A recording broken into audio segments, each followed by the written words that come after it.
Concrete engineers YouTube channel पर हम concrete की फैसिनेटिंग दुनिया को एक्सप्लोर करने वाले हैं। आज हम फ्रेश कंक्रीट की वर्कबिलिटी या कंसिस्टेंसी को एक पॉपुलर टेस्ट मेथड जो है स्लम्प टेस्ट को परफॉर्म करेंगे। IS कोड 1199 पार्ट 2 2018 मेथड से इस टेस्ट को हम डिटेल में समझेंगे और प्रैक्टिकल डेमोन्स्ट्रेशन भी दिखाएंगे। स्लम्प टेस्ट एक बहुत पॉपुलर टेस्ट मेथड है क्योंकि इसे आसानी से साइट पर परफॉर्म किया जा सकता है और यह काफी इफेक्टिव भी होता है। इसलिए हर सिविल इंजीनियर को इस टेस्ट को सही से समझना चाहिए और इस वीडियो को अंत तक देखें। चैनल को अभी सब्सक्राइब कर देना ताकि हमारे नए वीडियोस आप तक पहुंचते रहे। चलिए शुरू करते हैं। स्लम्प टेस्ट का प्रिंसिपल यह है कि फ्रेश कंक्रीट को एक कोन की आकर के मोल्ड में कॉम्पैक्ट किया जाता है। जब यह कोन ऊपर उठाया जाता है तब जो डिस्टेंस कंक्रीट की गिरावट में हुआ है वह कंक्रीट की कंसिस्टेंसी का मेजर है। स्लम्प टेस्ट को करने के लिए कुछ इक्विपमेंट्स की जरूरत होती है, जैसे कि rural scale, scoop, timer, base plate और मोल्ड। बेस प्लेट एक रिजिड, फ्लैट, नॉन अब्सॉर्बेंट और स्मूथ प्लेट होना चाहिए जिस पर मोल्ड रखा जाएगा। मोल्ड को मेटल से बना होना चाहिए जो सीमेंट पेस्ट से आसानी से प्रभावित नहीं होता है और कम से कम 1.6 मिलीमीटर मोटा होना चाहिए। मोल्ड के अंदर का सरफेस स्मूथ होना चाहिए और डेंट्स फ्री होना चाहिए। मोल्ड की इंटरनल डायमेंशंस इस तरह होने चाहिए।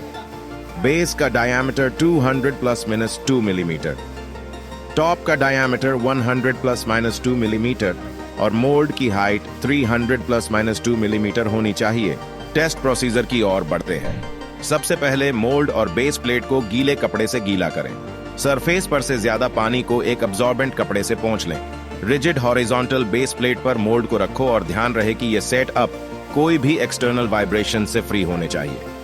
कंपैक्शन के वक्त मोल्ड को 3 लेयर्स में भरो। हर लेयर लगभग मोल्ड की ऊंचाई का 1/3 होना चाहिए। याद रहे कि मोल्ड को 4 लेयर्स में नहीं भरना, सिर्फ 3 लेयर्स में भरना है।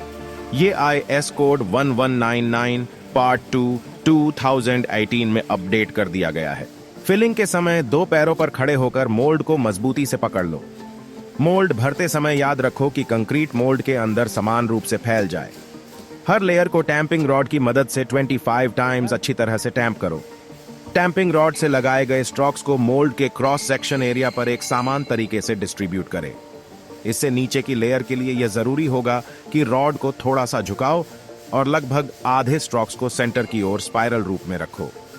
दूसरी और ऊपर वाली लेयर को ऐसे टैंप करना है कि उसकी नीचे की लेयर में रॉड बस थोड़ा सा घुस जाए। टॉप लेयर की टैंपिंग से पहले मोल्ड के ऊपर कंक्रीट का ढेर लगा दो। अगर ऊपर की लेयर की टैंपिंग से मोल्ड के ऊपर वाली कंक्रीट नीचे धंस जाती है तो हमेशा मोल्ड के ऊपर अधिक ढेर लगा दो। ध्यान रखें कि ऊपर की लेयर में कंक्रीट लगाने से एडिशनल टैंपिंग की जरूरत न पड़े। ऊपर की लेयर को टैंप करने के बाद टैंपिंग रोड को धीरे से घुमाते हुए कंक्रीट की ऊपर की सरफेस को मोल्ड के लेवल पर कर दो। बेस प्लेट पर गिरा हुआ कंक्रीट हटा लो।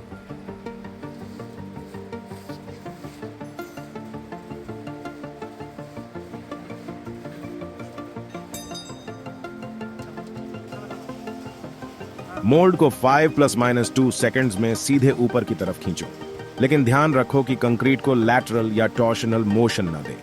पूरा टेस्ट प्रोसेस कंक्रीट भरना शुरू करने से मोल्ड को हटाने तक बिना किसी रुकावट के चलना चाहिए और इसको 180 सेकंड्स के अंदर पूरा हो जाना चाहिए। मोल्ड को हटाने के तुरंत बाद स्लम्प्ड कंक्रीट के सबसे ऊंचा पॉइंट और मोल्ड की ऊंचाई के बीच का अंतर मेजर करके स्लम्प वैल्यू को नोट कर लो। स्लम्प को 5 मिलीमीटर तक नजदीक से मेजर करना है। यह टेस्ट तभी वैलिड होता है अगर यह एक ट्रू स्लम्प आता है जिसमें कंक्रीट इंटैक्ट और सिमेट्रिकल रहता है, जैसा कि फिगर 3A में दिखाया गया है। अगर स्पेसिमेन शियर हो जाता है जैसे कि फिगर 3B में दिखाया गया है या कोलैप्स हो जाता है जैसे कि फिगर 3C में दिखाया गया है तो एक और सैंपल लेना और पूरी प्रोसीजर को दोहराना है। अगर 2 लगातार टेस्ट रिजल्ट में शियर स्लम्प या कोलैप्स स्लम्प आता है तो टेस्ट को इनवैलिड रिपोर्ट कर दे क्योंकि कंक्रीट में रिक्वायर्ड कोहेसिवनेस नहीं है जो स्लम्प टेस्ट के लिए जरूरी है। दोस्तों, नीचे कमेंट सेक्शन में बताओ कि स्क्रीन पर किस टाइप के स्लम्प दिखाई दे रहा है।